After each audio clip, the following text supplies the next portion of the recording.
माधवाय नमः। हरे कृष्णा। आप सभी का मेरे YouTube चैनल भक्ति सागर में पुनः स्वागत है। हम प्रतिदिन अपने चैनल पर वैशाख मास महात्म्य की कथाएं डाल रहे हैं, जिसमें विष्णु भगवान की प्रिया तुलसी माता का तुलसी चालीसा व तुलसी माँ की आरती भी करेंगे। आज के अपने इस वीडियो में हम वैशाख मास के महात्म्य का स्मरण करेंगे।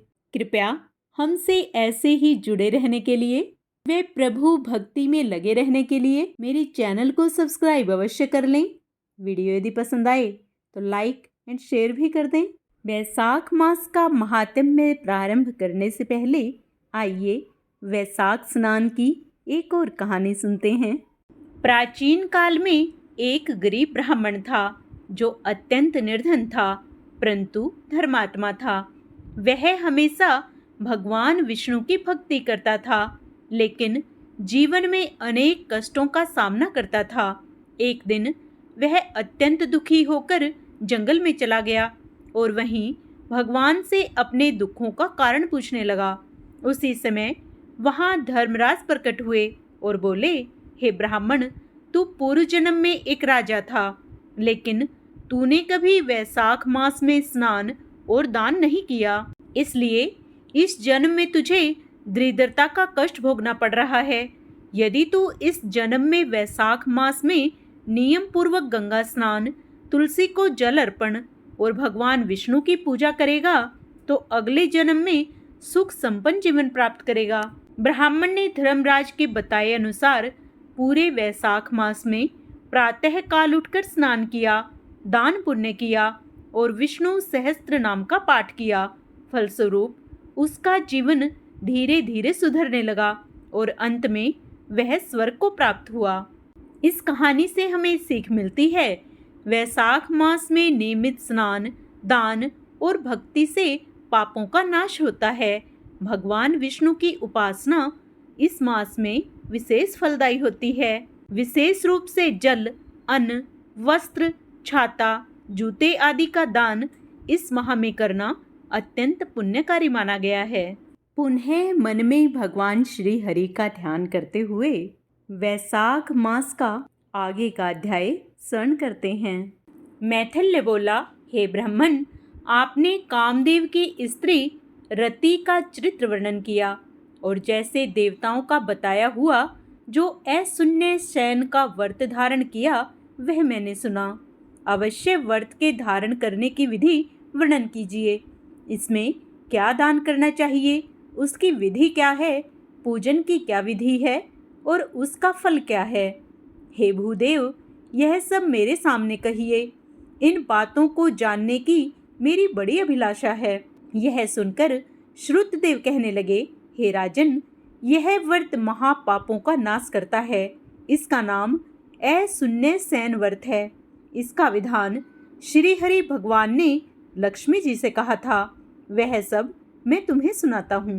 इस व्रत के करने से देवताओं के देवता श्याम वर्ण लक्ष्मीपति जगन्नाथ संपूर्ण पापों के नाश करता प्रसन्न हो जाते हैं। हे राजन, इस पाप नाशक व्रत को किए बिना जो गृहस्थ धर्म में प्रवृत्त हो जाते हैं, उनका सब करना निष्फल होता है। हे महीपते, श्रावण शुक्ला द्वितीया के दिन इस अशून्य शयन नाम के सर्वोत्तम व्रत को धारण करें। चातुर्मास में हिवस्यान भोजन करें, फिर चातुर्मास व्यतीत होने पर सम्यक पारण करें तथा लक्ष्मी नारायण का पूजन करें। पारण के दिन भक्ष्य भोजन आदि चारों प्रकार के भोजन करें। फिर किसी ब्राह्मण को उपाहन देवें, सोने अथवा चांदी की मनोहर मूर्ति बनवावें, पीताम्बर धारण करावें, सुंदर वनमाला से सजाएं तथा सफेद पुष्प और सुगंधित द्रव्यों से पुरुषोत्तम भगवान का पूजन करें। तत्पश्चात ब्राह्मणों को सय्यादान, वस्त्र दान दें, ब्राह्मण भोजन करावें, ब्राह्मण और ब्राह्मणी दोनों को संग भोजन करावें, दक्षिणा दें, पूजन करें। ऐसे नित्य प्रति 4 मास तक जनार्दन भगवान का पूजन करता रहे। फिर मार्गशीर्ष आदि मासों में पूर्ववत हरि भगवान का पूजन करे। रक्त वर्ण हरि भगवान का रुक्मणी सहित ध्यान करें। ऐसे ही चैत्र से 4 मास तक हरि भगवान का पूजन करता रहे। भूमि पर आसन बिछा भक्ति से हरि भगवान का पूजन करे। जिनकी सनकादि ऋषिगण स्तुति करते हैं और पाप नाशक इस व्रत को आषाढ़ की द्वितीया के दिन समाप्त करें। उस दिन अष्टाक्षर ओम नमो नारायणाय इस मंत्र से हवन करें। मार्गशीर्ष आदि मासों में पारणों के दिन विष्णु गायत्री नारायण विद्महे इस मंत्र से हवन करें और चैत्रादि मासों में सहस्त्र शीर्ष इस पुरुष सूक्त के मंत्र से हवन करें। पंचामृत, खीर, घृत पाक, मालपुआ भोग के लिए करावें। उसे प्रतिमा के सम्मुख निवेदन करें। पहले लक्ष्मी नारायण को स्नान करावें। बीच में श्री कृष्ण महाराज की सोने की प्रतिमा दें। अंत में वाराह जी की चांदी की प्रतिमा दें। फिर केशव आदि नाम से ब्राह्मणों को भोजन करा। श्रद्धा अनुसार 2 वस्त्र और अलंकार आदि से पूजन कर घी, मालपुआ उपायनार्थ ब्राह्मण के निमित्त 12वें दिन दें। फिर पूर्व कल्पित प्रतिमा को संपूर्ण अलंकारों से आभूषित कर आचार्य को दें और सैया का संकल्प करें। उसके ऊपर लक्ष्मी नारायण का विधिवत पूजन करें। कांसे के पात्र दें। फिर अपूर्व वस्त्र अलंकार और दक्षिणा सहित किसी उत्तम वैष्णव और कुटुंबी ब्राह्मण को दें। ब्राह्मण की विधिवत पूजा करें और ब्राह्मण भोजन करावें। दान, मंत्र, लक्ष्म्या अशून्य सेन यथा तव जनार्दन, हे जनार्दन, जैसे आपकी सैया लक्ष्मी से अशून्य है, वैसे ही हे केशव, इस सैया दान से मेरी भी सैया अशून्य हो। इस प्रकार भगवान की प्रार्थना कर आप भोजन करें। सौभाग्यवती स्त्री अथवा विधवा अशून्य सेन के निमित्त इस व्रत को धारण करें। हे राजन, यह अशून्य सेन व्रत विस्तार पूर्वक मैंने आपके सामने कहा। इसके करने से भगवान जगन्नाथ प्रसन्न होते हैं। ऐसे भगवान की प्रसन्नता से देवताओं को भी दुर्लभ कार्यों की प्राप्ति होती है और अनेक प्रजाओं की वृद्धि होती है। इस प्रकार से जैसे बने यह व्रत करना चाहिए। जो मनुष्य विष्णु धाम में जाने की इच्छा करता है उसको इस व्रत को अवश्य करना चाहिए। अब यह सब वर्णन हो गया। अब तुझे और क्या सुनने की इच्छा है वह बता। यह सुन राजा ने फिर श्रुतदेव जी से इस प्रकार से पूछा, हे महाराज, वैसाख में छत्रदान करने का क्या महात्म्य है, यह भी मुझे विस्तार पूर्वक बताइए, क्योंकि वैसाख के कर्तव्य शुभ कर्मों को सुनते मेरी तृप्ति नहीं होती। यशवर्धक और पुण्यवर्धक राजा के ऐसे वचन सुन श्रुतदेव जी महाभाग राजा से कहने लगे कि जो कोई धूप से व्याकुल महात्माओं को वैसाख में छत्री दान करता है उनको अनंत फल मिलता है। और यहाँ मैं यह प्राचीन इतिहास कहता हूँ। यह इतिहास वैसाख में किए छत्रदान की पुष्टि करता है। सतयुग में एक हेमकांत नाम का बंगाल का राजा था। यह कुशकेतु का पुत्र बड़ा बुद्धिमान बलवान था। वह एक दिन शिकार खेलता हुआ घने वन में चला गया। वहाँ अनेक प्रकार से मृग और सुकरों को मारता हुआ बहुत थक गया तो दोपहर को मुनियों के आश्रम में पहुंचा। उस समय सतर्ची नाम ऋषि व्रत में मग्न समाधि लगाए ध्यान कर रहे थे। उनको यह भी मालूम न हुआ कि आश्रम में कौन है, अतः ऋषि ने राजा का उठकर सम्मान नहीं किया, ज्यों के त्यों निश्चल बैठे रहे। यह देख राजा क्रोध करके उन्हें मारने को उद्यत हुआ। तब ऋषि के 10 सहस्त्र शिष्यों ने उन्हें रोका और कहा कि हे दुर्बुद्धे, सुन, हमारे गुरु समाधिस्थ हैं, उनको यह भी मालूम नहीं है कि बाहर क्या हो रहा है। तू क्रोध करने योग्य नहीं है। जब शिष्यों ने यह कहा तब क्रोध में विहल होकर कहने लगा, हे ब्राह्मणों, मैं थक गया हूँ, तुम ही मेरा आतिथ्य सत्कार करो। राजा के वचन सुन शिष्य बोले, हम भिक्षुक बिना गुरु की आज्ञा के क्या करें? हम लोग गुरु के अधीन हैं, क्या आतिथ्य करें?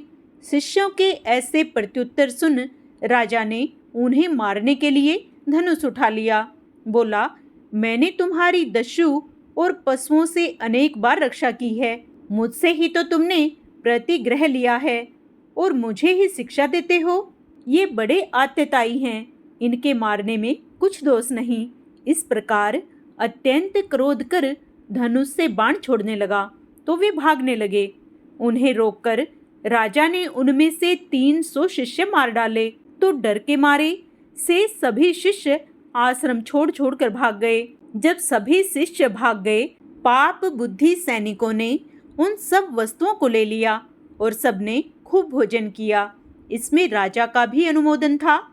फिर सायंकाल के समय राजा सब सेना को संग ले पुरी में आया। तब कुशकेतु ने अपने बेटे के दुष्ट व्यवहार को सुनकर बेटे की बहुत निंदा करके उसे पुर से बाहर निकाल दिया।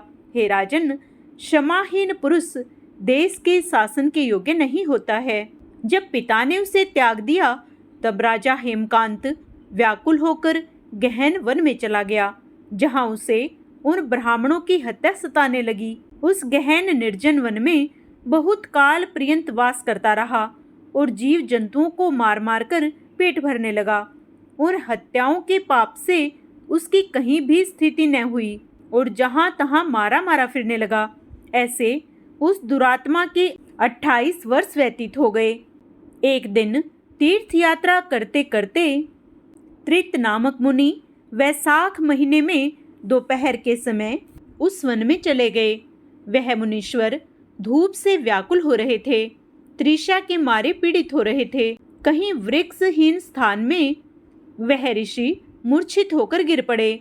दैवयोग से वह हेमकांत त्रित मुनि को देखता हुआ और राजाओं में अधम उसके हृदय में त्रिसार्थ मूर्छित और थके हुए ऋषि को देखकर दया उत्पन्न हो गई। उनके ढाक के पत्तों की छतरी बना धूप निवारण करने के लिए मुनीश्वर के सिर पर लगाई और अलंबुका का जल दिया। इस प्रकार उपचार से मुनीश्वर की मूर्छा जाती रही और चेतकर सावधान हो अक्षत्री के दिए हुए उस पत्तों के छत्र को लेकर इंद्रियों में बल आ जाने पर धीरे धीरे किसी गांव में पहुँचे। इसी पुण्य के प्रभाव से उनकी 300 ब्रह्म हत्याएं क्षण भर में दूर हो गई। तो हेमकांत को बड़ा विस्मय हुआ। जो बहुधा प्राणियों को कुछ देता था, उसकी हत्या कैसे दूर हो गई? किसने दूर कर दी? कहाँ गई और क्या हेतु है? इस प्रकार ब्रह्म हत्याओं से मुक्त होने की चिंता करने लगा। जब राजा इसी अज्ञान में पड़ा था, तब उस वनवासी महात्मा हेमकांत को लेने यम के दूत आए और उसका प्राण नष्ट करने के लिए संगृहिणी रोग उत्पन्न किया। जब वह प्राणों के वियोग में व्याकुल हुआ, तब उसे 3 पुरुष दिखाई देने लगे। बड़े बड़े भयंकर यमदूत, जिनके सिर पर बाल ऊंचे खड़े थे, राजा को डराने लगे। तब अपने कर्मों को सोचता हुआ राजा मौन साध गया। तब उसकी छत्रदान के प्रभाव से वह विष्णु भगवान का स्मरण करने लगा। उसी छत्रदान के प्रभाव से वह विष्णु भगवान का स्मरण करने लगा। तो विष्णु भगवान ने अपने महामंत्री विश्वक्सेन को आज्ञा दी कि तुम जल्दी जाकर यमदूतों को रोको और वैशाख मास के धर्म में निरत हेमकांत की रक्षा करो। यह निष्पाप है, मेरा भक्त है तथा मेरे कहे हुए वाक्यों से इसके पिता के पुर में जाकर इसके पिता केसकेतु से कहो, यह तेरा पुत्र सब धर्मों से हीन तथा ब्रह्मचार्य आदि में रहता है, परंतु वैशाख के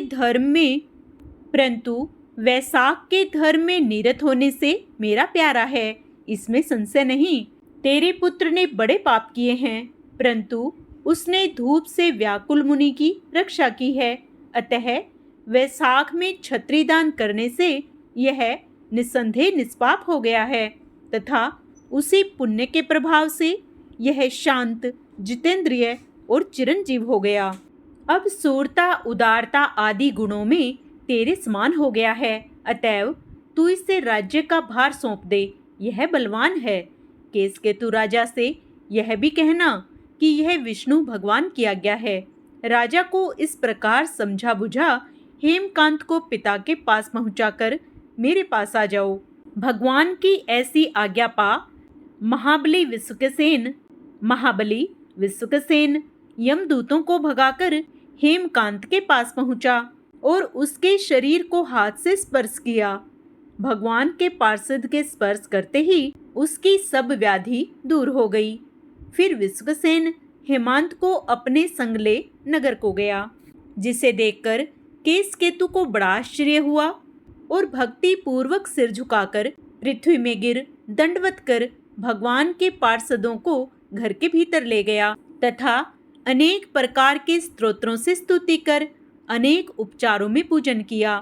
तब विश्वक्सेन प्रसन्न हो बोला, हेमकांत को आगे कर जो जो बात विष्णु भगवान ने कही थी वह उससे सब कही। यह सुनते ही केसकेतु ने अपने पुत्र को राज्य आसन पर बैठा दिया और आप विश्वक्सेन की आज्ञा अनुसार अपनी स्त्री सहित तप करने के लिए वन में चला गया। और विश्वक्सेन हेमकांत को अनुमंत्रणा कर तथा धन्यवाद देकर विष्णु भगवान के पास श्वेत द्वीप को चला गया। तब राजा हेमकांत वैशाख मास में कहे हुए शुभ धर्मों को करता हुआ प्रतिवर्ष ऐसे ऐसे धर्म करता रहा जिनसे विष्णु भगवान प्रसन्न हुए। ब्राह्मणों की भक्ति करने लगा। धर्म के मार्ग में स्थित शांत चित्त, जितेंद्रिय, संपूर्ण जीवों पर दयालु, संपूर्ण यज्ञों में दीक्षित, सर्व संपत्तियों से युक्त, पुत्र पौत्रादि से संपन्न होता हुआ फिर संपूर्ण भोगों को भोगकर विष्णु लोक को चला गया। वैशाख मास के धर्मों से अधिक कोई धर्म नहीं है।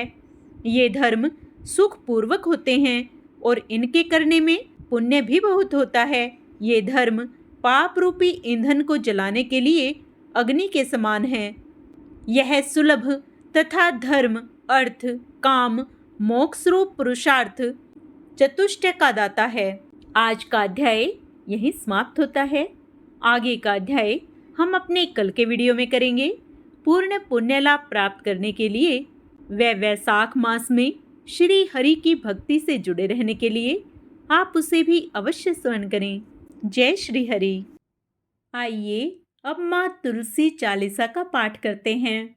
श्री तुलसी महारानी करूं विनय सिरनाए, जो मम हो संकट विकट दीजे मात नसाए। नमो नमो तुलसी महारानी, महिमा अमित न जाए बखानी। दियो विष्णु तुमको सन्माना, जग में छायो सुवस महाना। विष्णु प्रिया जय जयति भवानी, तिहूँ लोक की हो सुख खानी। भगवत पूजा कर जो कोई, बिना तुम्हारे सफल न होई। जिस घर तव नहीं होए निवासा, उस पर करही विष्णु नहीं वासा। करे सदा जो तव नित सुमिरन, ते ही के काज होए सब पूरन। कार्तिक मास महात्म तुम्हारा, ताकि जानत सब संसारा। तव पूजन जो करे कुवारी, पावे सुंदर वर सुकुमारी। कर जो पूजा नित प्रति नारी, सुख संपत्ति से होए सुखारी। वृद्धा नारी करे जो पूजन, मिले भक्ति होवे पुलकित मन। श्रद्धा से पूजे जो कोई, भवनिधि से तर जावे सोही। कथा भागवत यज्ञ करावे, तुम बिन नहीं सफलता पावे। छायो तव प्रताप जग भारी, ध्यावत तुम्हें सकल चित धारी। तुम्ही मात यंत्रण तंत्रण में, सकल काज सिधु होवे क्षण में। औषधि रूप आप हो माता, सब जग में तव यश विख्याता। देव ऋषि मुनियों तपधारी, करत सदा तव जय जयकारी। वेद पुराणन तव यश गाया, महिमा अगम पार नहीं पाया। नमो नमो जय जय सुख कारिणी, नमो नमो जय दुख निवारणी। नमो नमो सुख संपत्ति देनी, नमो नमो अघ काटन छेनी। नमो नमो भक्तन दुख हरणी, नमो नमो दुष्टन मद छेनी। नमो नमो भव पारे उतारणी, नमो नमो परलोक सुधारणी। नमो नमो निज भक्त उबारणी, नमो नमो जन काज संवारणी। निज जन जानी मोहि अपनायो, नमो नमो जय कुमति नसावनी। बिगड़े कारज आप बनाओ, करूं विनय मैं मात तुम्हारी, पूर्ण आशा करूं हमारी। नमो नमो सब सुख उपजावनी, जयति जयति जय तुलसी माई, ध्याऊं तुमको शीस नवाई। करहूं मात यह अब मोह पर दाया, निर्मल होए सकल मम काया। शरण चरण कर जोरी मनाऊं, निस दिन तेरे ही गुण गाऊं। मांगू मात यह वर दीजे, सकल मनोरथ पूर्ण कीजे। जानू नहीं कुछ नेम अचारा, क्षमहु मात अपराध हमारा। 12 मास करे जो पूजा, तासम जग में और नहीं दूजा। प्रथम ही गंगा जल मंगवावे, फिर सुंदर स्नान करावे। चंदन अक्षत पुष्प चढ़ावे, धूप दीप नैवेद्य लगावे। करे आचमन गंगा जल से, ध्यान करे हृदय निर्मल से। पाठ करे फिर 40 की, स्तुति करे मात तुलसा की। यह विधि पूजा करे हमेशा, ताके तन नहीं रहे कलेशा। करे मास कार्तिक का साधन, सोवे नित पवित्र सिद्ध होई जाई। है यह कथा महासुखदाई, पढ़े सुने सो भव तर जाई। यह श्री तुलसी 40 पाठ करे जो कोई, गोविंद सो फल पावही, जो मन इच्छा होय। अब हम सब मिलकर विष्णु भगवान की प्रिया तुलसी माता की आरती करेंगे। तुलसी महारानी नमो नमो, हरि की पटरानी नमो नमो। तुलसी महारानी नमो नमो, धन तुलसी पूर्ण तप कीन्हो, सालिग्राम बनी पटरानी। जाके पत्र मंजरी कोमल, श्रीपति कमल चरण लपटानी। धूप दीप नैवेद्य आरती, पुष्पन की वर्षा बरसानी। नमो नमो तुलसी महारानी नमो नमो, हरि की पटरानी नमो नमो। 56 भोग 36 व्यंजन, बिन तुलसी हरि एक न मानी। सभी सखी मैया तेरो जस गावे, भक्ति दान दीजे महारानी। नमो नमो तुलसी महारानी नमो नमो, हरि की पटरानी नमो नमो। तुलसी महारानी नमो नमो। जय माँ तुलसा।